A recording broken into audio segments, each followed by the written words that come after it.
Hello guys, welcome back to my channel. দেখো আজকে তোমাদের সামনে নিয়ে এসেছি একটা নতুন রেসিপি। এটা হচ্ছে তোমরা সবাই জানো। এটা আজকে আমরা নিয়ে নিচ্ছি হচ্ছে মাছের ডিম, আর এখানে আছে মাছের তেল।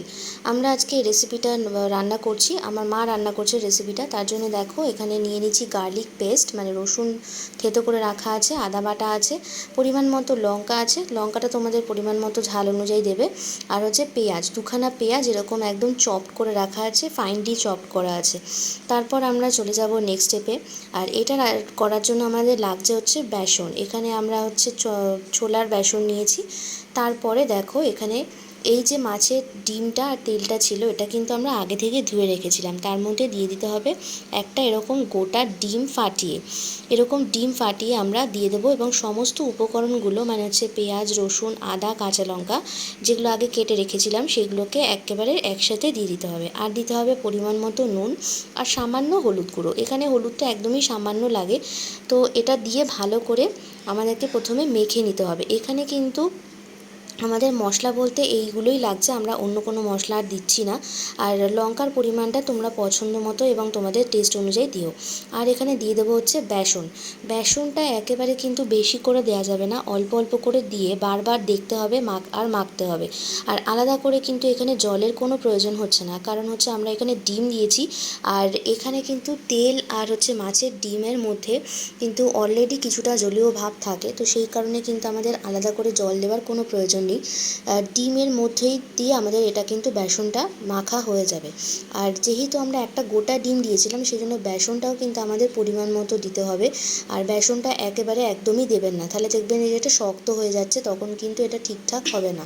আর বেশি বেসন দিলে কিন্তু মুখে বেসনের পরিমাণটাই বেশি পড়বে, আর ডিমের টেস্ট কিন্তু পাওয়া যাবে না। সেই কারণে বেসনটা একদম পরিমাণ মতো দিতে হবে, অল্প অল্প করে বারবার দিতে হবে। দিয়ে দেখো এরকম একটা ভালো করে আমরা এটাকে মেখে নিয়েছি। তারপর চলে যাব নেক্সট স্টেপে। তার জন্য আমরা একটা বড় কড়াই নিয়ে নিয়েছি এবং তার মধ্যে দিয়ে দেবো হচ্ছে সর্ষের তেল। তেলটা কিন্তু আমাদেরকে পরিমাণ মতো দিতে হবে, কারণ এখানে আমরা হচ্ছে করে নেব মাছের ডিমের বড়া। তোমরা হয়তো প্রথমে অনেকেই বুঝতে পেরেছিলে যে কী রেসিপি রান্না করছিলাম।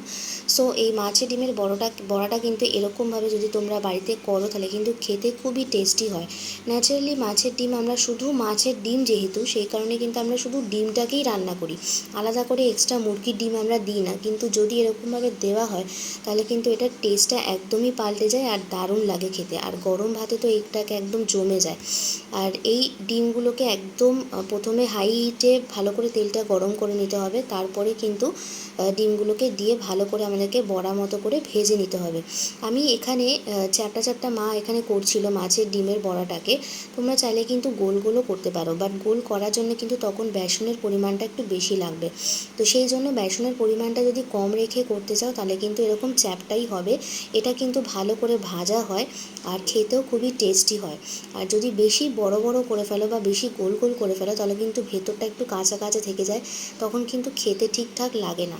তো সেই জন্য এরকম অল্প করে ছোট ছোট করে চ্যাপটা করে করলে কিন্তু টেস্টটা আরও বেশি পাওয়া যায় এবং ডিমগুলো খুব ভালো করে ভাজা হয়।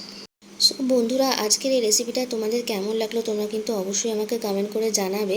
এছাড়া তোমরা বাড়িতে মাছের ডিমের কী রেসিপি করে থাকো বা কীভাবে তোমরা মাছের ডিম রান্না করে থাকো, অবশ্যই কিন্তু সেটাও আমাকে কমেন্ট করে জানিও। পরবর্তীকালে আমিও সেরকম রেসিপি তোমাদের সাথে শেয়ার করতে পারি। সো আর যদি অন্য কোনো রেসিপি দেখতে চাও এই মাছের ডিম নিয়ে, সেটাও কিন্তু অবশ্যই আমাকে কমেন্ট করে জানিও। সো আমার এই রান্নাটা কিন্তু প্রায় শেষ পর্যায়ে। আমরা সব কটা ডিম ভেজে নেব, ভেজে নিয়ে আমরা গরম ভাত দিয়ে এটাকে খাবো।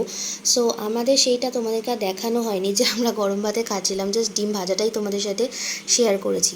সো কেমন লাগলো অবশ্যই আমাকে কমেন্ট করে জানাবে। আর যে সমস্ত চ্যানেলে নতুন বন্ধুরা আছো তারা কিন্তু অবশ্যই চ্যানেলটাকে সাবস্ক্রাইব করে দিও। আর যারা পুরনো বন্ধুরা আছো, যারা আমার চ্যানেলের দর্শক, তারা কিন্তু তাদের জন্য অসংখ্য ধন্যবাদ। তারা সব সময় আমার এই চ্যানেলের পাশে থেকো। সো বন্ধুরা, আমি তোমাদের সাথে আবার পরবর্তী ভিডিওতে দেখা হবে। ততক্ষণের জন্য তোমরা সবাই খুব ভালো থাকো, সুস্থ থাকো। আর এরকমই আরও সুন্দর সুন্দর রেসিপি দেখার জন্য অবশ্যই আমার চ্যানেলের সাথে থাকো। সো আমি ভিডিওটা শেষ করছি এখানেই। তোমাদের সাথে দেখা হচ্ছে আবার পরবর্তী অন্য কোনো ভিডিওতে। টাটা।